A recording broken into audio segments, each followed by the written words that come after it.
Primeira parada, Rio de Janeiro, para conversarmos com o elegantérrimo Sidney Rezende, nosso ministro permanente na programação da CNN. Esse, como costumam dizer, bambeia, mas não cai. Tudo bem, Sidney? Bandeia, mas não cai. Fiquei preocupado. Frases cifradas me preocupam muito. Senhoras e senhores, moças e rapazes, né? Muito bom dia. Bom dia para você também, Colombo. Colombo, eu tenho uma roupa aqui que eu sei que você gosta, né? Mas eu vou ter pouco para falar, porque você já disse tudo. Pela manhã aí, vocês e a Luciana e o Gadelha brilharam, né? Então, eu vou aqui apenas tentar, de alguma maneira, ver se eu encontro alguma coisa que seja diferente do que vocês já disseram. À sua disposição. Estamos esperando para ouvir você e o Alexandre aqui sobre um dia importantíssimo, não é, Sidney? O presidente Jair Bolsonaro ontem agitou o país, pressionado pelo Congresso Nacional, em especial pelo Senado, insatisfeito também com alguns integrantes do Ministério. O presidente trocou 6 deles em um dia só.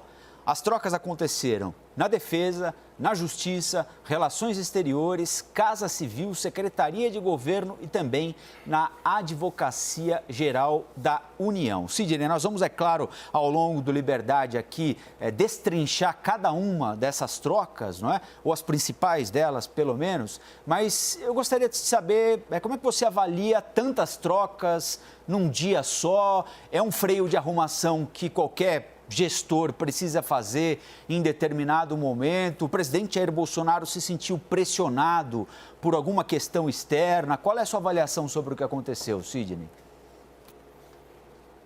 Bom, por mais que a gente coloque cores nisso tudo, né, que alguém de repente fale assim, o presidente está desesperado, então fez a mudança porque isso, porque aquilo, ou o contrário, não, isso é completamente normal, nem uma coisa nem outra.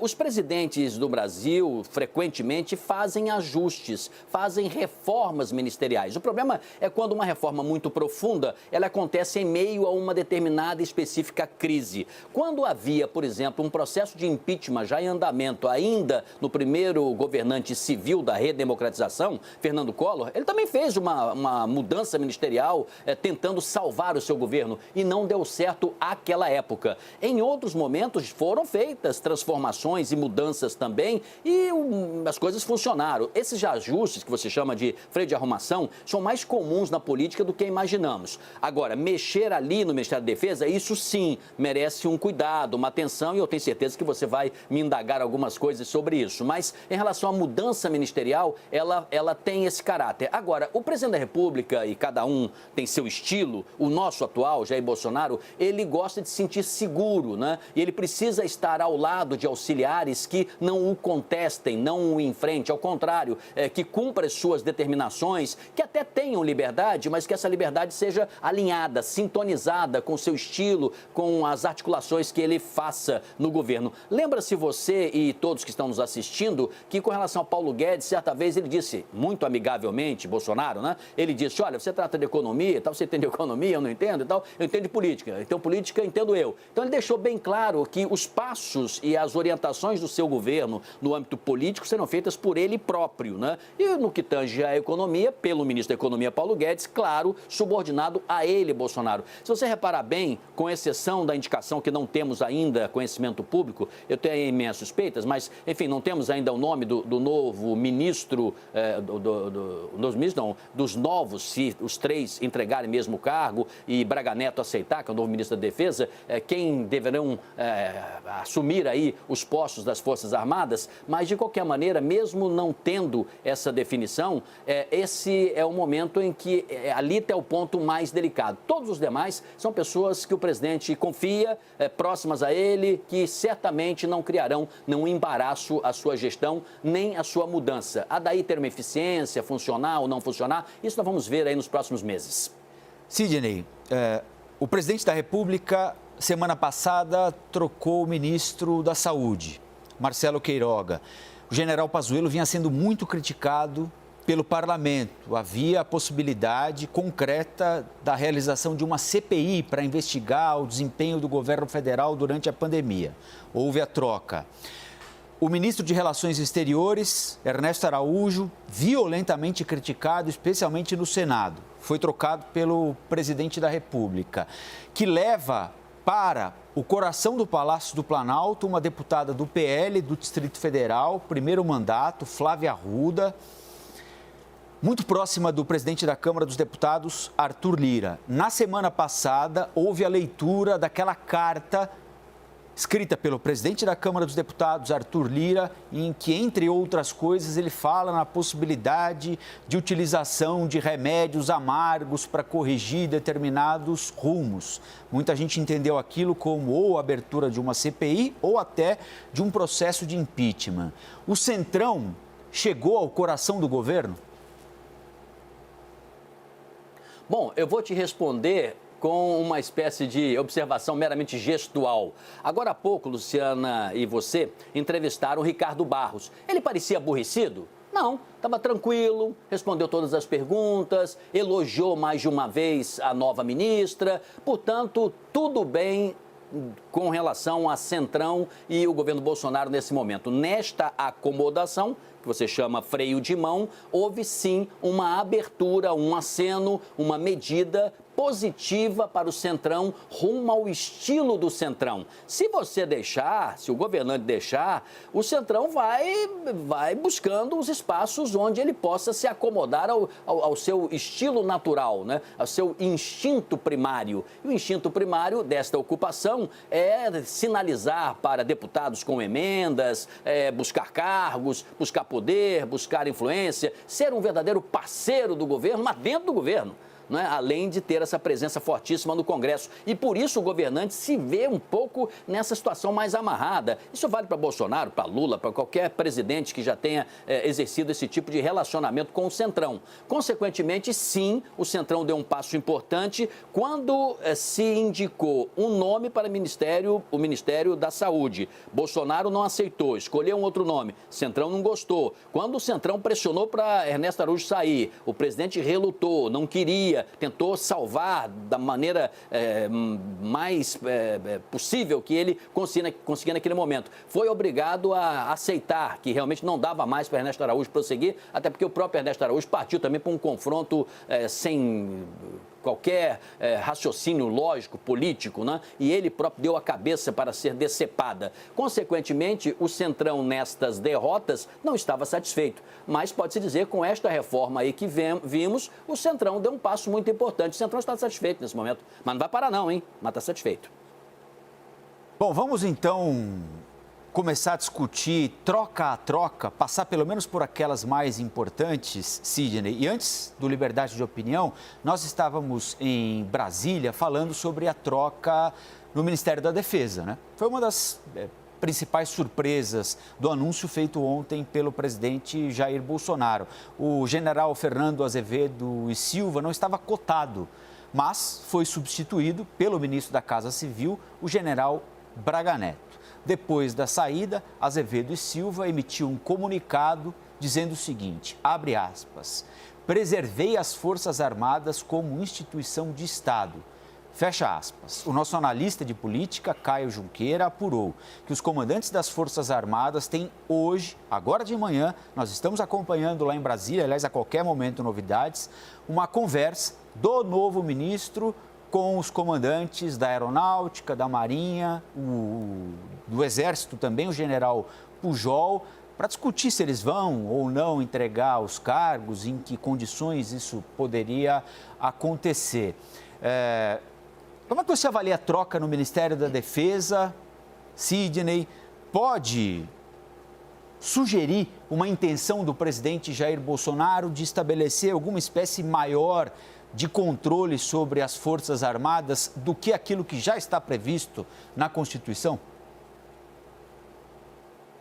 Olha, Colombo, você sabe como é que é o político, né? Quanto mais poder, melhor, quanto mais tranquilidade, melhor. Claro que o presidente seria excelente ter condições de manobrar as Forças Armadas ou ter ali um nome, né, no comando, tanto da defesa como nas Forças Armadas em geral, nos comandos, né? Pessoas que fizessem o que ele assim desejasse, mas não é isso que eu acredito que vai acontecer, não.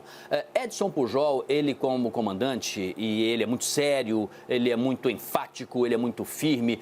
Uma das suas bandeiras, e ele conseguiu fazer, é impedir a entrada do tal ambiente político nos quartéis. Ele evitou que isso acontecesse. Ele priorizou o combate à pandemia, tudo que podia fazer internamente e também externamente, quando todos sabemos que as Forças Armadas oferecem toda a sua estrutura para levar, por exemplo, oxigênio do ponto A ao ponto B, principalmente a Força Aérea, que o contingente militar sempre está à disposição em lugares mais distantes para colaborar, para ajudar. E a pandemia era uma preocupação e é uma preocupação da gestão das Forças Armadas em geral e do general Pujol. Só que, como eu disse, ele é muito enfático, muito firme. Ele não é muito aquela pessoa assim, vamos dizer assim, extrovertida, sorridente, né? Ele não consigo vê-lo, por exemplo, se o presidente fizer um churrasco no Alvorada e chamasse o general Pujol, se ele diria sim, ele diria não, né?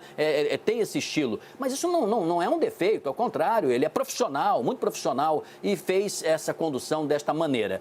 Tenho para mim que o novo ministro, e são 16 generais 4 estrelas, viu? São 16 generais. Na Força Aérea, na Marinha, são 10 em alto comando, né? Então, portanto, se optar, no caso aí, para o comando do Exército, né? Um desses 16, pelo normal, você escolhe os mais velhos, mais antigos, né? Mas os 16 estão aptos, estão capacitados. E eles têm, mais ou menos aí, no mínimo 10, 11 anos, né, de generalato. São muito experientes, muito firmes. E eu acho que eles são muito unidos. Tenho para mim que qualquer que seja o general vai manter isso que o general Pujol o fez. Pode fazê-lo com um outro estilo, mas respeitar a Constituição, que as Forças Armadas continuem fazendo e exercendo o seu papel de uma instituição de Estado, não de governo. Os governos passam, o Estado permanece. Eu acho que vai ser mais ou menos por aí. Isso se os 3 ministros entregarem seus cargos, o que é normal, não é anormal. Sai o ministro da Defesa, é razoável que eles ofereçam seus cargos. Se o general Braga Neto aceitará ou não, é que nós vamos ver como ministro da Defesa.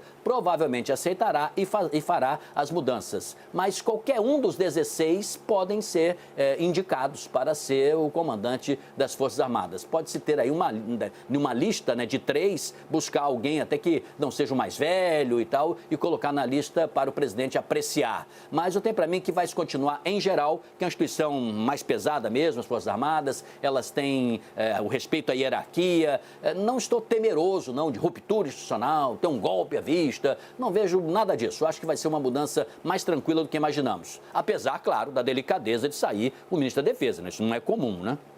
Agora, Sidney, aconteceu ontem um jogo de xadrez, né? Foram sendo movimentadas várias peças, dando espaço para a chegada de outras. Por exemplo, o ministro da Defesa saiu, assume o lugar dele o ex-ministro da Casa Civil. A Casa Civil é ocupada pelo ex-ministro da Secretaria de Governo, o general Ramos. E para a Secretaria de Governo, que faz a interlocução do Palácio do Planalto com o Congresso Nacional, como a gente já disse aqui na abertura do Liberdade, foi convocada a deputada Flávia Arruda, do PL do Distrito Federal, deputada de primeiro mandato, mas muito bem relacionada, segundo o Igor Gadelha estava nos contando agora há pouquinho. Teve uma participação extremamente ativa na campanha vitoriosa do Arthur Lira, na disputa com o Baleia Rossi pela presidência da Câmara dos Deputados, agora no dia 1º de fevereiro. O que é que está embutido aí nessa troca? O desejo de ter um político fazendo a interlocução política entre o Planalto e o Congresso e não mais um militar, embora o general Ramos seja uma pessoa muito bem vista por parlamentares. Foi pura e simplesmente força do presidente da Câmara, Arthur Lira, que coloca ali uma aliada de primeira hora. O presidente tem a intenção de vincular essa indicação do PL a um eventual apoio a ele na eleição do ano que vem. É tudo isso junto? Colombo, eu vou responder a sua pergunta, mas se você me permite, eu acabei no comentário anterior não fazendo aqui algumas sinalizações, só muito rapidamente. Hoje, o nome mais cotado dormiu dessa forma e acordou dessa maneira é o general Marco Antônio Freire Gomes. Ele é oriundo da infantaria, foi das Forças Especiais, bom gestor, homem de diálogo, moderado, atua no Nordeste, né? Então, esse é o nome mais cotado. Quem se acredita acredita que não será escolhido por N razões, até por falta de aproximação com o presidente. O general Paulo Sérgio de Pessoal, que foi aquele que deu aquela entrevista falando dos feitos do Exército, o presidente ficou muito incomodado com aquilo. O José Luiz Freitas chegou a ser comentado como da operações terrestres, mas provavelmente não será também. Falou-se em Décio Chons também, ele não, porque ele já entregou, inclusive, o cargo. Ele é atualmente do Departamento de Ciência, ele já se despediu, a vaga está só no aguardo de quem será o seu substituto. Então, esses não serão cotados, mas hoje o nome que está sendo mais lembrado é do general Freire Gomes, da Infantaria. Só para ficar claro que a este momento que estamos conversando é isso. Com relação à deputada, ela é muito habilidosa, viu? E é de família ali também. O marido dela também, o ex-governador Arruda, quando senador, ele era muito falante, muito simpático, muito agregador, muito habilidoso. Ela também é habilidosa, ela, portanto, ela tem essa tradição, essa aproximação ali da família ter e respirar política há muito tempo. Ela é muito, muito prestigiada, tem o apoio de Arthur Lira, tem ótimo diálogo. Então, ela certamente será a novidade do primeiro escalão. Muita gente achando que não, como se ela fosse apenas uma pessoa de elo, né, de trazer daqui para lá os pleitos do Centrão. Acho que não. Acho que ela tem diálogo com muitas outras áreas e ela pode, de fato, desempenhar bem a função. Pense bem, no Centrão só tem profissional, né? Não vão colocar lá uma pessoa que não tem a capacidade de pensar, agir e se movimentar. Sim, é uma política que o Centrão achava que faltava para ser com uma espécie de um interlocutor. E ele, o Centrão, entende que ela possa fazer isso. Eu também acho que pode, viu? Eu acho que ela é jeitosa, como disse nosso amigo Igor Gadelha, acho que foi a expressão jeitosa que ele usou, ela realmente tem capacidade de fazer isso, viu? Apesar de estar em primeiro mandato, mas ela é inteligente e ela é rápida, ela é esperta. Acho que ela pode desempenhar bem essa função. Agora, Sidney, ontem a gente falou muito aqui sobre o desgaste do ex-ministro agora de Relações Exteriores, Ernesto Araújo, com o Senado, discussão com a senadora Cátia Abreu, enfim, não preciso voltar a essa história aqui. Está escolhido um novo ministro, o diplomata Carlos Alberto França. Será uma troca de nome simplesmente ou uma troca de conduta, de linha da política externa brasileira? Olha, nada que é muito pesado muda rápido demais, né? Falamos das Forças Armadas, né? Não se muda as Forças Armadas de um país, de uma guinada, né? Um navio gigantesco, ele não singra os mares com a velocidade que às vezes a gente leigamente acha por ver filmes, né? O mesmo poderia acontecer em relação ao Itamaraty, a política externa. Por mais que Ernesto Araújo tenha causado muitos prejuízos, muitos problemas, ele tornou-se insustentável. Nós estamos diante agora de um diplomata igualmente moderado, um diplomata, vamos dizer assim, com um outro estilo, por mais que tenha uma proximidade com Ernesto Araújo. Não acho que ele vá servir de garoto de recados, do grupo ideológico ou algo desse gênero. Ele, inclusive, é mais maneiroso, né? Como o ministro Queiroga também, é do diálogo. Então, acho que vamos ter aí uma relação menos tensa, menos recheada de casos polêmicos, mas é uma pessoa que o presidente poderá ter ascendência maior até do que tinha com Ernesto Araújo. Isso é um dado a levar em consideração, sabe? Quer dizer, o presidente gosta de ter alguém próximo a ele que o obedeça ou que siga suas orientações. Pode ser que tenhamos aí um ministro das Relações Exteriores, Jair Bolsonaro, ascendendo, determinando o que faz o seu ministro das Relações Exteriores, que no papel é o novo que está agora assumindo o posto. E ele trabalhava ali muito proximamente ao presidente, foi de cerimonial também, não tem uma experiência internacional muito larga, mas trabalhou em Washington, trabalhou na Bolívia, mas não é nunca trabalhou numa embaixada. Vamos ver como é que ele se sai como gestor. Diplomata ele é mais querido do que Ernesto Araújo também, e ele é mais moderado do que o seu antecessor. Muito bem, e vamos então para a última troca, que é a troca na Justiça, né? Justiça e Advocacia Geral da União também. O André Mendonça, então ministro da Justiça e Segurança Pública, volta para a Advocacia Geral da União. O presidente Jair Bolsonaro parecia insatisfeito com o ex-advogado-geral da União, José Levi, que, por exemplo, não quis assinar aquela ação proposta pelo presidente contra medidas restritivas de governadores de determinados estados. Assumirá o Ministério da Justiça e Segurança Pública o delegado da Polícia Federal, Anderson Torres, que era secretário da Segurança Pública do Distrito Federal, e é uma indicação do deputado Alberto Fraga, que é um dos símbolos da chamada bancada da bala, um amigo do presidente da República de muito tempo, né? Como é que você avalia essa troca? Bom, se você pensar aquela agenda que tem mais elementos morais ou de costumes, né, como alguém diz, certamente se encontrou no Ministério da Justiça uma pessoa com esse perfil. Nós não estamos ali com um constitucionalista, com um jurista de renome, com alguém que é respeitado nas bancas mais importantes da advocacia, alguém que tenha trânsito absoluto e total com o Supremo.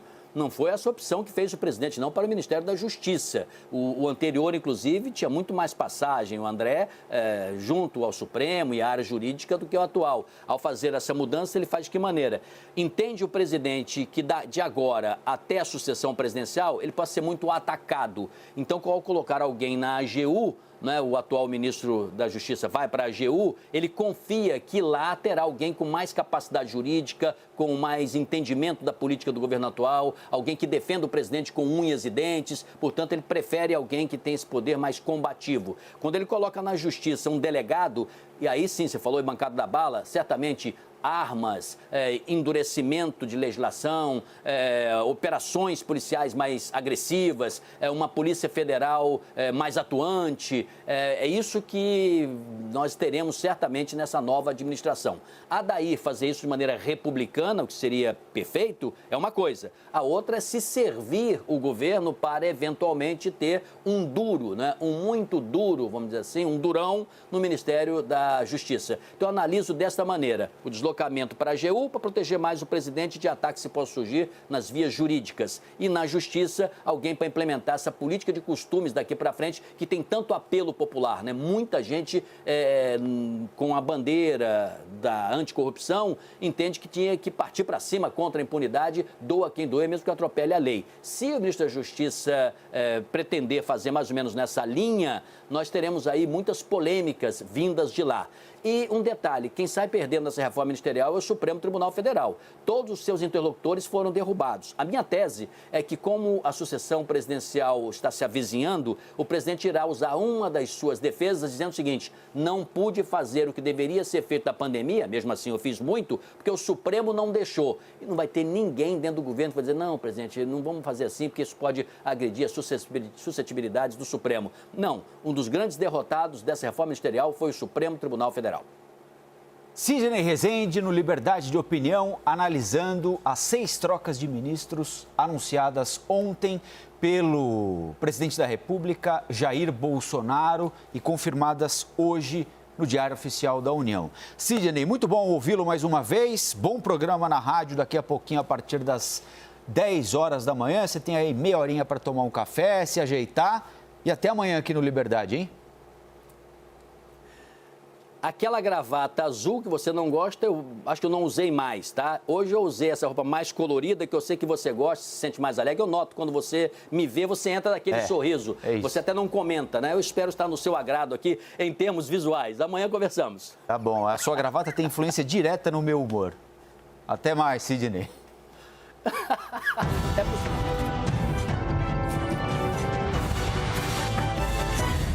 As opiniões emitidas pelos comentaristas do quadro não refletem necessariamente a posição da CNN.